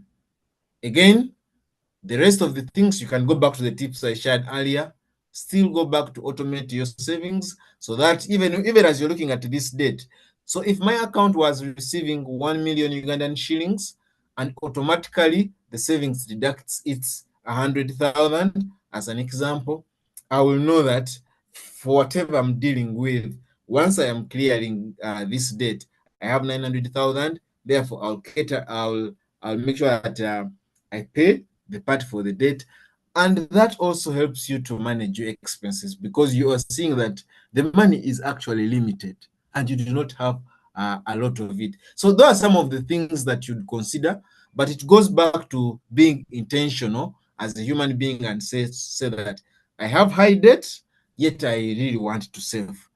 I have heard of all these tips, but the money is very much limited. What can I do? And then lastly, is that think about, and I think I'll be repeating this point throughout my presentation. Think about, how can I earn more? How can I increase my income? Because even when you're to save, you can only save up to a certain limit. If you're to pay debt, you can pay debt up to a certain limit, but there is where you're going to reach, and I mean, you can't save more because if you continue saving, even surviving is going to be hard. Therefore, now the next option is to ask yourself, how can I earn more? And like we've already said, you think about the different things that can help bring in more money. And then once more money comes in, you have more at your disposal for saving, for clearing your debt, and you probably clear your debt faster so that you can now focus on your savings and probably investment. Thank you, Samuel. I think that was a question that was coming from Diana Muhaire that I chose to respond to. Thank you. Over to you, Samuel. Thank you so much, Darius, and thank you so much for the responses. There are quite a number of people here. John Bianci says he's very grateful for the knowledge. We have Brenda from Ginger who says good saving ideas shared. So quite a number of people that have followed through the session, and we really appreciate. I know we have very few minutes to the end of this session, but we want to just to acknowledge and say that this is just the start. One of the modules that is part of the Transformation Professionals Club is personal finance. So those that are members will interface with myself and Darius at a more deeper level, where you also, I know this is a public session, so you're not able to ask some certain kind of questions. So you can be able to have even a one-on-one with either myself or Darius on some of your financial journey. Sometimes there are things that are really personal. Your journey is a bit personal, so you may not be able to elaborate everything. So one of the advantages you have as part of as a TPC member is you have access to a coaches for 2 sessions through the year. So you can easily say my session is to be utilized for personal finance. So you have somebody you talked to directly and you're able to strategize together as a coach and a mentor. So that is something that we shall be able to do. And I really want to appreciate Darius that he has been able to break down quite a number of things. I just want to give an opportunity. I saw Nohu Mutebi, his hand is up. And since your hand was up earlier on, so I just want to give you an opportunity to ask. I know there's somebody who asked about unit trust, and he says that he's green about unit trusts. We'll be able to cover that within unit trust is also another wider topic. But what we just want to say is unit trust is just it's a collective investment scheme which is run by insurance companies. I think in Uganda we have quite a number of them: Zeno, UAP, Britam, who run these. So your money, you basically put your money in unit trust, and it is combined with other investors, and it is saved in treasury bills. It is saved under shares. I saved into real estate according to your risk profile and what you want as an investor. But what happens is unit trust will give you some level of interest, maybe around 10% on your income, on whatever you've saved with them. And you also earn your interest daily. So you also able to keep track. It's not like you have to wait the end of the year. You can also automate your money within a unit trust to be able to know that your money is deducted off the account and it goes to the unit trust. If you need your money from a unit trust, it takes you about 24 hours, depending on which service provider you're using to be able to access your money. So that is one thing that I can share, but we'll have a more detailed and also be able to give you a strategy around how you can play around different investment schemes to know that you know that you've spread your investment profile as an investor, because I know all of us are investors. So I just want to welcome Mr. Nohu, who is one of is a data enthusiast. So Nohu, I've given you access. Are you able to come through and ask your question? Okay, thank you so much, Coach, for this opportunity. I'm also glad and happy to be here. I think this is my second time I'm attending your sessions, and truly I've benefited a lot and looking forward to joining the club. Yes, Darius, thank you so much for the insights. You know, at times when you're listening to people, you can easily judge someone who is speaking theory and someone who is actually speaking out practical aspects.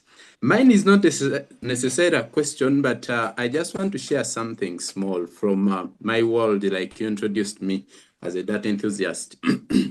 Now, one of the most interesting aspects about us humans is we are so good at gathering information. Actually, if I'm to assess here, if I'm to do a survey, over 80% of us here, well, I'm assuming, have actually, this is not our first time to hear about such a topic.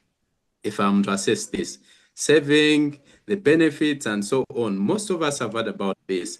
But what is happening is we gather information. The best we can do is to go to a step of knowledge. But in most cases, us transitioning this knowledge into actually wisdom. Wisdom is knowing I should not step here and you don't step. Or wisdom is knowing that saving is good and you go ahead and save and do that. Now, that is usually a point that most of us lack. And also from experience, the time I started tracking my finances, okay, I chose to become data driven to say, okay, when I spend anything, even if it is a transport of 2K, I'm going to record it and assess myself, my spending behavior at the end of the year. Trust me, a year can end and you've wasted millions of money on things that don't matter. And that one usually can give you a wake-up call, you know, if you really know what you want. So one thing I would advise us here, one, let us not wait for another session to act. That is one. Let us act. If you have someone on mobile money now, do some of the strategies advised here. Save with more cash, okay? You know, it is said that a behavior can actually be developed in 23 days, okay? Though some may take more. So let us assess in 23 days. That would have become a habit. Two, let us try. There is a tool I use personally. Maybe coach, you can advise another tool. Let us try to assess, to record our income, our expenses. You know, a friend can easily send you 20K and you just use it anyhowly without even, recording it or tracking it. But if you tracked that, it can actually teach you to know, okay, kumbe this month I received 100K extra and where did it go? So you can be able to track that money. So once we go that practical and start to make our decisions depending on particular patterns, then we are going to be there. Otherwise, this is so interesting. I look forward to having more. And Darius, nice to have you. And all of you, thank you for attending. Coach, thank you so much. I pray that may God bless you until we meet again. Thank you, Mutebi. Before you go, I'll just ask you to just share that tool. What tool do you use for your saving and tracking of your? I actually use a tool. It's called Notion. Of course, I customize it to suit all that. So those that may have interest, maybe may reach out. I customize it to handle my finances, to handle my CRM, to do every other thing. So it is flexible that you can tune it to whatever that suits you. These things of planning, goal setting, budgeting, and so on, all that you can achieve. Yes, Okay. but I'm sure there are other. Is this a Play Store application on phone or You can get Notion on your phone. Notion can do a lot of things. Maybe if okay. God allows, we can have a session in the future on how it works. But it So it's does match. okay. You can get it on the desktop, also from the Play Store. People can explore. Okay, Kale, thank you so much, Nuka, for coming through. And I know that you share great insights around um, data. And I think that being able to bring in the data aspect into this whole financial planning, I think is very key.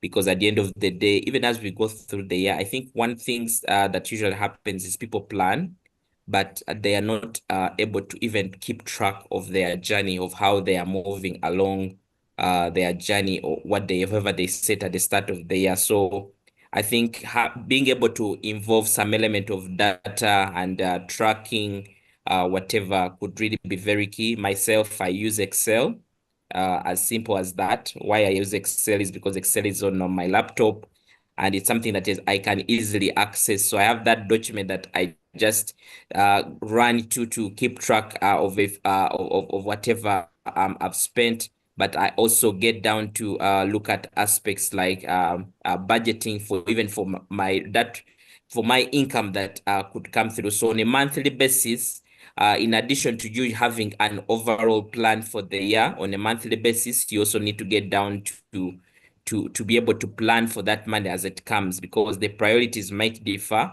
within the month, and you may also get a certain kind of income that comes in unplanned for, just as we have unplanned expenses. If you're somebody who is looking out and creating income streams, you may find that you might get that windfall. Maybe it's a consultant that comes in and it's paying you $10,000, and then you have to get down to your Excel to say, okay, how can I optimize and leverage and use this $10,000 to be able to achieve some of my ambitions that I set at the start of the year. So planning is not actually a one-day thing. It's a continuous thing that we do along the process. But we have that master plan that we keep adjusting, that we also keep on breaking down. In NGOs, we used to call it phasing the budget. So you also get down to even phase that budget to a monthly one to see, how does my January look like? This is what I plan. I plan to pay for my MBA. I plan to pay for school fees of my children and ABCD. And then now February, these are my priorities. This is what I should be doing, to make sure that you are in charge, you are in control. A financial plan is like a dashboard. If you're driving your car and you have that dashboard that is showing you the speed at which you're moving, the fuel gauge is showing you the temperature, everything helps you to be able to be in charge of your journey, to know that, okay, I'm actually in control. So much appreciated to everyone who has joined through this session, to our YouTube community, either you're watching this as a recording or you're watching a live session, like Odong, Geoffrey, Ojara, Caroline, Mary, John Paul. There's somebody who has the bad voice on her profile. I think this might be either Winnie or something. So much appreciated to all of you and everyone who has joined through this session via Zoom. We can't really take any of this as for granted, for really coming through. So thank you so much. The comments are really good in terms of what we've learned. I want to just say much appreciated to Darius for sharing this. Like I said, to the TPC members, this is just the icebreaker for what we are going to get into. We have a full module on personal finance, where we shall get down to breaking down saving and investment. We'll break down aspects of alternative sources of income. How do you actually practically, some of these things we speak about them and they seem to be easy on the outside here, but we get down there where you can ask those key questions and be like, you guys are talking about ABCD, but in reality, with my busy job, what kind of source of income can I really earn at the end of the day? So we get down to break out all those in the detailed session. So I really encourage you to sign up for the Transformation Professionals Club because we want to grow together. One of the goals for this club is to be able to leverage on each one's expertise, so that we are not just living our lives of the wind. The wind is directing our lives. We are in charge of the direction of which we are taking with our lives, because 10 years from now, 15 years, most of us will be retiring. And when we get into retirement, we don't want to regret. We don't want to be there where we are still looking for work. We are competing for roles of juniors. And you see the system, because of technology, the system is going to throw us out unless we actually align with the system. We are in the era of AI, and there is no time like this that is revolutionary how things are going to work out. So quite a number of people will actually lose their jobs if they don't align and skill themselves to be relevant. But also, we also seeing a lot of the future of work. The future of work also is getting us to a level of where we are going not to just be with one employer, because we now have hybrid working, we have remote working, so you can be here but serving an employer in the UK. So there's a lot that has changed with the timing. So we do not want to leave anything in just the hands of the world. We want to take charge. We want to be in the driver's seat of our careers. We want to be in the driver's seat of our finances, the driver's seat of our businesses, to know that, okay, whatever the storm, the storm will come, but we are in charge. We are the captains of our lives, and we are not going to be determined by the circumstances. So I appreciate everyone, and I look forward to seeing you as part of the club. So Darius, what are some of your last remarks around this topic? And also, I would also maybe encourage you to just share how can people participate as part of the 52 challenge. I think you just emphasize also. I know you had you had shared a post which I shared in the WhatsApp group, and those that are able to join the WhatsApp group, you'll be able to see a form at the end of the post. But I also just drop the link here within the group, such that people can be able to access that link as well. So Darius, what next, and what are your closing remarks? All right. Thank you, Samuel. I would like to close by saying, like Mutebi did indicate, it's not enough to come here, obtain the knowledge, hear the insights, appreciate them. What you use this information for is what will create a difference. When we finish this session, are you going to save something? Are you going to sit down and arrange your finances? What are you going to do about it is what is going to matter. Again, there are various tools that you can utilize to be able to put some of these ideas into action. Muteri gave us an example of Notion. I think I'll try it out.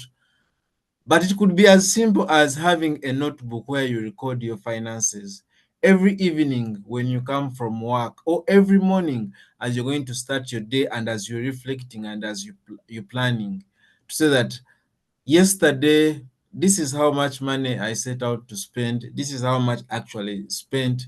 Therefore, that means today I need to be more cautious because yesterday I I spent more than I should have. There's a tool I use. It's called Money Manager. It's an app. You can also download it from Play Store. It's called Money Manager. And what it does is that every day you can put your expenses. You have an opportunity to categorize them. Then it can even produce for you graphs. If you can go for the paid for the paid version, but even the free version should be able to do a good job. It even gives you graphs, and then you can be able to use it to track your expenses and see it visually. Where is my money going? Where is my money coming from? Also, Excel or Google Sheets are something that you can utilize. But the other thing that I would like to emphasize is that Rome was not built in one day. And a journey of 1,000 miles starts with a single step. Therefore, whatever we've talked about today, you don't have to implement all of it in one go. The most important part is for you to start. For you to say that today, this is what I learned. I learned that it is very good to have a goal, to have a purpose for what I'm saving for, and then start to put money aside. Any of the ideas that we shared that you can utilize, depending on your circumstances, you will apply it. Then I'd like to encourage you, continue learning. There is a lot of information. There are lots of sessions that are there to guide and share some of these insights. Utilize them because you would be investing in yourself, and there is no investment as great as investing in yourself, especially if you're in your early years of your career, if you're a young professional, if you're still growing. That is going to be very pertinent for you. Around the 52 weeks savings challenge, I shared the guidelines, but what I would like to mention is that it is something that I'm encouraging individuals to take on by themselves. because you want to create the discipline for yourself as a person. You're creating that discipline. You're building that savings culture. You're seeking to have that consistency. I know some people have come to me asking me to be their accountability partner, but last year and this year, I think I've been more focusing on encouraging individuals. Can you take it on yourself and push yourself? And then always have some moments to reflect. How is it going? But how can I help you? I have worked on a customizable template that you can use to track. So what the template does is that it helps you guide you to say that if I would like to challenge myself to save 5,000 every, to start with 5,000. So how much will I need to save in week 30? So I have that template that guides you. Therefore, there's not much work that you need to do. It's just that you just one cell of the Excel sheet, you punch in the figure that you want to challenge yourself with, and it will calculate for you the amounts that you need to save on a monthly basis. Please take it up. But if you feel that you still need someone to hold your hand as you start to build your savings culture, then you can get in touch and we can always discuss. For some of the things, we can craft an individual plan. We say that because I like to always emphasize that you have your own circumstances. I can have here, I can give you knowledge, I can give you insights based on my experiences, but you as a person have your own circumstances. I might be employed earning 10 million, you might be employed earning 1 million. I might be employed, you might be unemployed. I might be employed, you might be a hustler. And our sources of income are different. So that's why I like to have some of these discussions customized. But I would also like to mention that I have a WhatsApp community that I lead where people discuss and share insights around personal finance. Really, members share insights from each other. You can also get in touch and join that community. You can always ask questions. If members are able to respond, they will respond. But also, if you're here and maybe you have a group or at your place of work, you want us to come and share some of these insights in detail, I'm happy to get in touch with you. And then lastly, I'd like to encourage whoever is on this platform and you're not part of TPC, that you're missing out a lot. I'm sure there will be opportunities where I'll delve into deeper discussions with the members, with the paid up members for TPC, where we discuss each of these items in detail. Like I said, today, I really talked about a lot. I talked about savings, I talked about investment, I talked about income, I talked about retirement. This is a lot. And I think in some of the next sessions, this is where we need maybe to give a little bit of more time on each of these aspects. Maybe we come here and whatever you're going to discuss is just savings. We come here, whatever you're going to discuss is just alternative sources of income. Otherwise, thank you for hosting me. I wish you and the audience a great evening and great weekend ahead, as well as saying that be happy and blessed in 2025 as you take charge of your personal finances. Thank you. All right, all right, all right. Some hand claps for virtual hand claps for Darius for him creating time to be around with us today. And thanks everyone again for showing up. I've tried to share the screen where we have the TPC contact there and email address. And then when you reach out, in case you want Darius's contact, I can be able to share with you Darius's contact as well. But I much appreciated. Actually, he has shared his contact in the chat box, so you should be able to see that contact there. We still have room for you to be able to join the TPC. I talked to the team and agreed that at least you could be able to join at least by the end of this month, so that you don't miss out. You can join at any point in time, but we have quite a number of programs that we want to run, especially at the in this month. So I don't want you to miss any of the programs. So that is why it's important for you to join early. Of course, we shall have recordings for some of the sessions that we shall hold.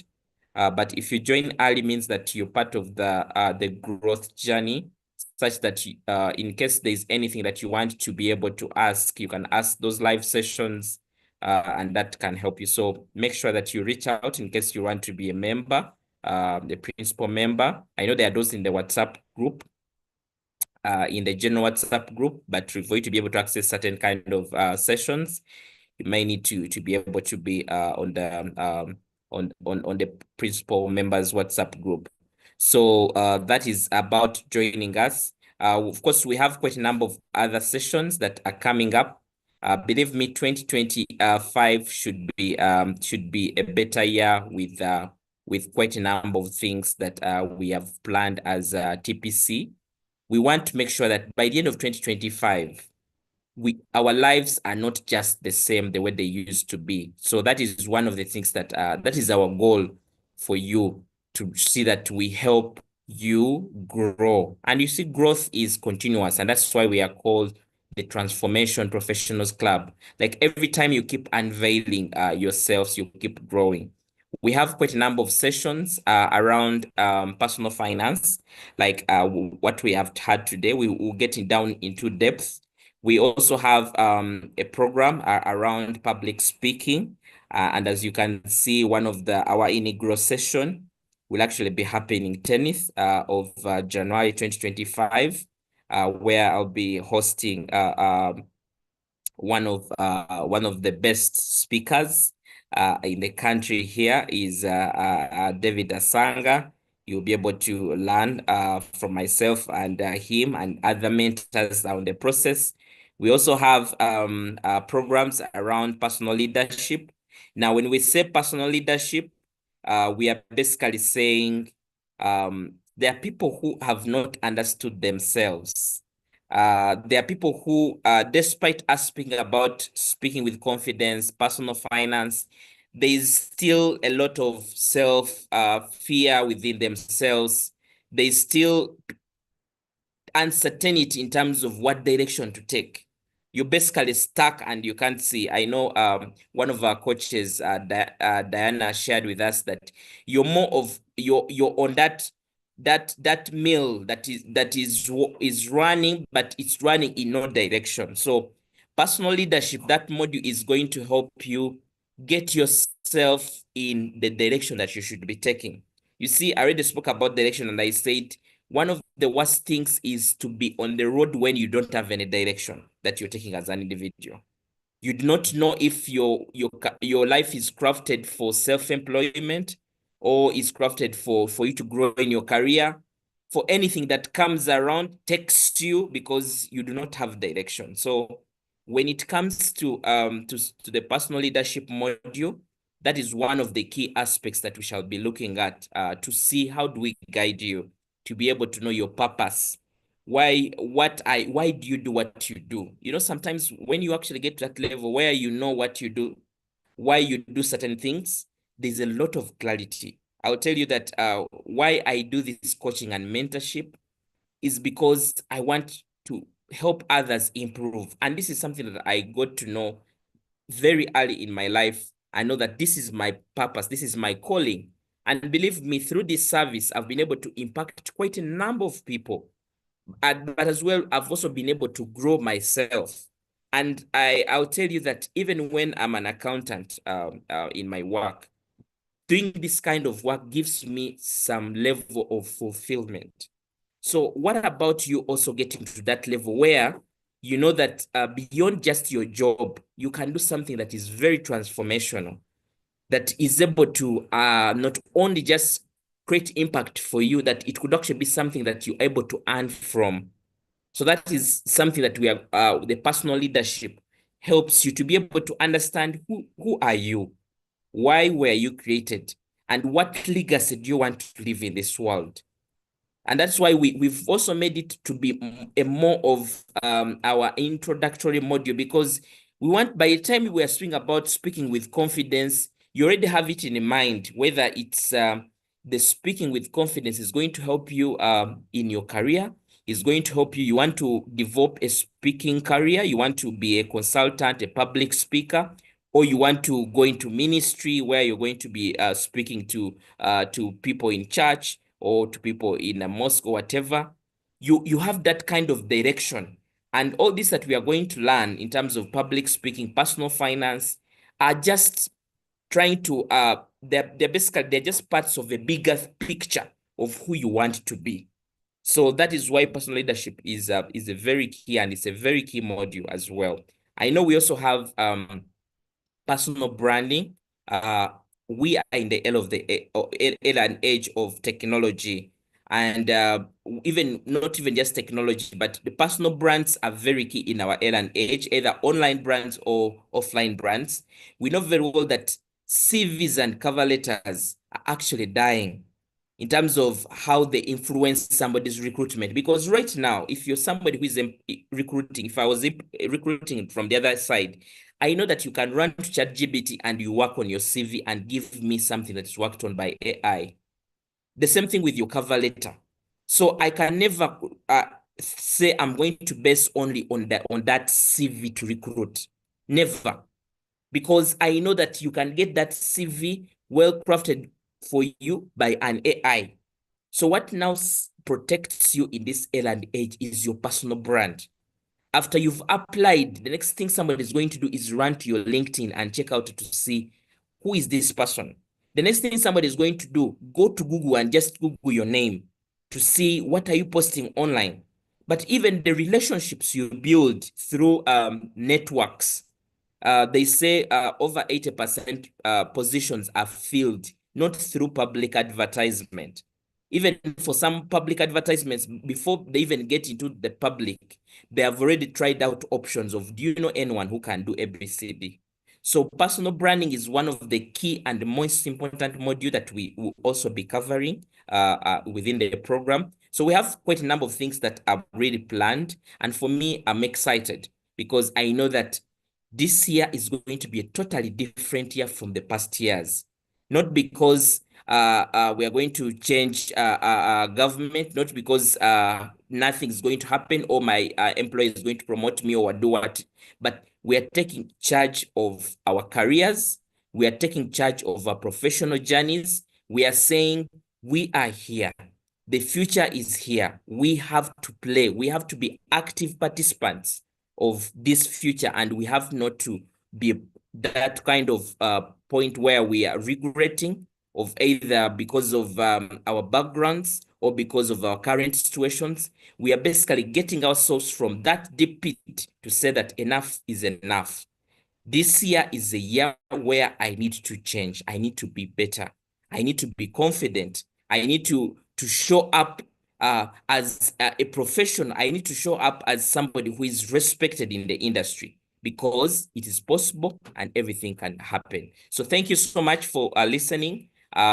Please, in case you need to reach out, please do not don't be afraid to reach out either through WhatsApp, through email to the TPC team. They will be able to give you more guidance in regards to how you can be part of the club and how you can access some of the rich mentors that are really have wealthy of knowledge and are going to be able to take you from zero to something. I'll tell you that myself, this journey has been transformational, and you too, you can also transform your career. So thank you so much for being here and for listening. I wish you all the best in the new year, and allow me again to say Happy New Year and a fruitful 2025. And let's take charge and let's give the election to what we will be able to evaluate at the end of the year. So thank you so much, everyone. I've displayed a flyer of how you can reach out to us, and I'll be looking for you on the other side of the club. So thank you so much and God bless you. Bye-bye.